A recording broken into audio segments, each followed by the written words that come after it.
Hey, this is Paranormal Girl. Though most of us have heard of the Bermuda Triangle, but planes and ships have mysteriously gone missing in the Atlantic Ocean for decades, not all of us are aware that there is a similar place in Nevada. Lying in a region of Sierra Nevada mountains in Nevada and California, some 2,000 planes have been lost in the last 60 years. In this remotely populated area of more than 25 miles of mountain desert, many of the crash sites are never found. The triangle is typically defined by a spanning from Las Vegas, Nevada in the southeast to Fresno, California in the west, and to Reno, Nevada at the top. Within this rugged wilderness is the mysterious Top Secret Area 51, along with the dozens of conspiracy theories which include UFOs and paranormal activity that surrounds the Air Force Base. Similar theories have been considered regarding the Nevada Triangle. Throughout these many years, many of the missing planes were flown by experienced pilots and disappeared under mysterious circumstances, with the wreckage never being found. One such plane to go missing, with that of a record-setting aviator, sailor and adventurer named Steve Fossett. On September 3rd, 2007, Fossett, flying a single-engine Bellanca Super Decathlon over Nevada's Great Basin Desert, took off and never returned. After hunting for a month for the plane, the search was called off, and on February 15th, 2008, Fossett was declared dead. Later that year, on September 29th, Fossett's identification cards were discovered in the Sierra Nevada mountains in California by a hiker.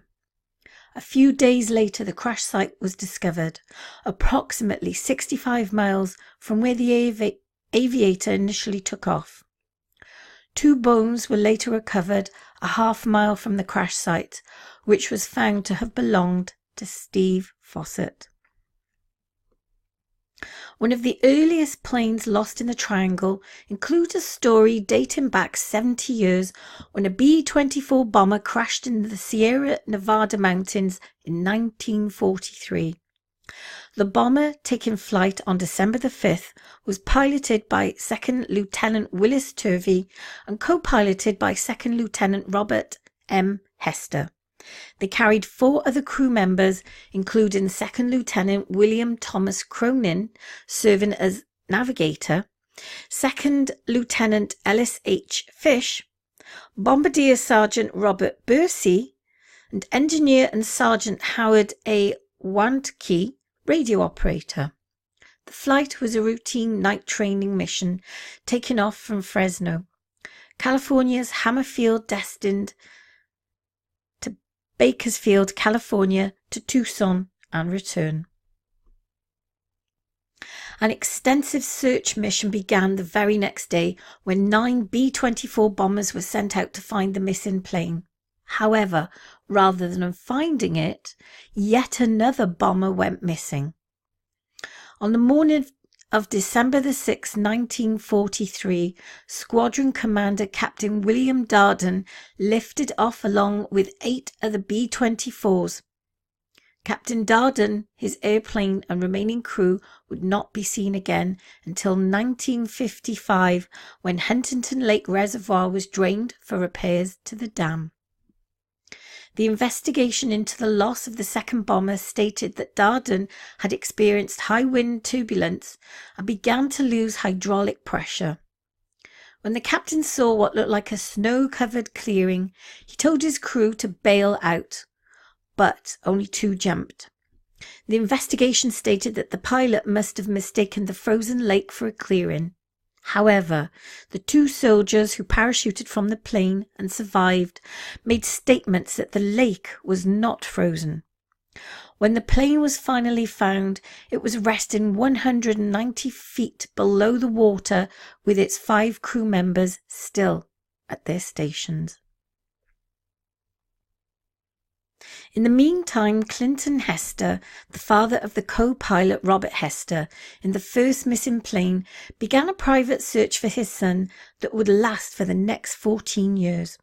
When he died of a heart attack in 1959, he still had not found his son or any evidence of the missing plane. A year later, however, it would be found in July 1960 by two United States Geological Survey researchers who were working in a remote section of the High Sierra, west of LeConte Canyon.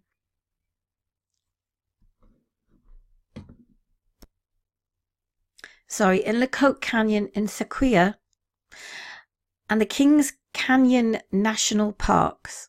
There they found airplane wreckage in and near an unnamed lake.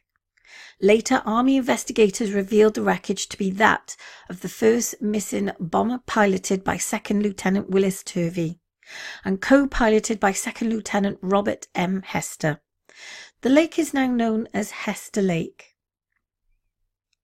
Another military plane that went missing on May the 9th, 1957, when Air Force Lieutenant David Steves was piloting a T-33 training jet. Taking off from Hamilton Air Force Base near San Francisco on a flight to Arizona, the plane disappeared. After a thorough search without success, the Air Force declared the 23-year-old pilot officially dead. However, 54 days later, the pilot reappeared.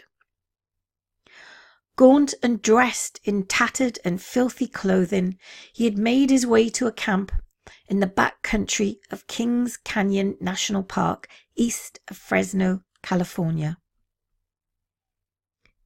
He described that when something in the plane exploded, he briefly blacked out, but came to in time to eject from the plane, badly injuring both ankles when he landed. Dragging his parachute to help him keep warm, he crawled over 20 miles in the freezing temperatures at 12,000 feet elevation for 15 days without food or shelter. Finally, he came upon an abandoned National Park Service cabin, where he found a few cans of food as well as a fishing equipment. He then survived by fishing and killed a deer with his pistol. After regaining some of his strength, he tried to make it to civilization, during which time he nearly drowned in the Kings River, before stumbling upon a pack train guide who took him by horse to civilization. Though clearly a brave man, there were some who questioned his story due to his disappearance occurring in the midst of the Cold War, and because no remains of his plane could be found. It wasn't until 1977 that Boy Scouts found the canopy of his jet, but the plane's wreckage has never been found. In 1941, Lieutenant Leonard C. Lydon parachuted to safety after his Army fighter squadron got lost over the mountains. His P-40 fell within a mile of where he landed in the remote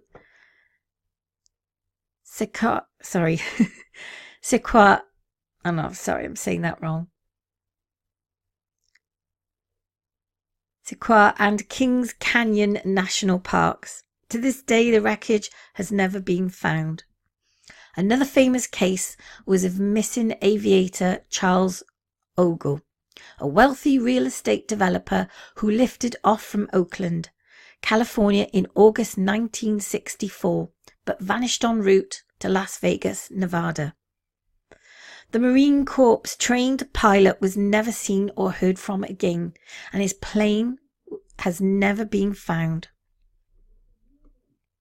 On July 11th, 1986, Major Ross Mulhare flew an F-117 into a mountain near Bakersfield, California. The cause of the crash has never been officially revealed. So what is exactly causing the aircraft to go missing within the Nevada Triangle? Conspiracy theorists have long claimed the reason that so many flights have disappeared is connected to the presence of Area 51, where the US Air Force is known to test secret prototype aircraft. But many experts believe that the disappearances could be attributed to the area's geography and atmospheric conditions. The Sierra Nevada mountains run perpendicular to the jet stream or high Pacific winds, which conspire with the sheer high altitude peaks and the wedge-shaped range to create volatile, unpredictable winds and downdrafts. This weather phenomenon is sometimes called the mountain wave, where planes are seemingly ripped from the air and crashed to the ground. Other theories include pilot error, inexperienced pilots getting caught in turbulence, and disorientating mountain terrain. So my question to you, what do you think is happening there? Do you think that it is caused by Area 51? Or do you think there's something else going on?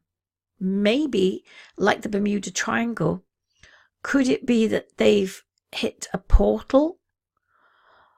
Do you think that they're actually going through a portal and coming out somewhere else? And what of the missing craft that have never been found? I wonder what your thoughts are on this, because what I think, and my theory is, like the Bermuda Triangle, I think they've gone perhaps into another dimension, and that they've either come out the other side,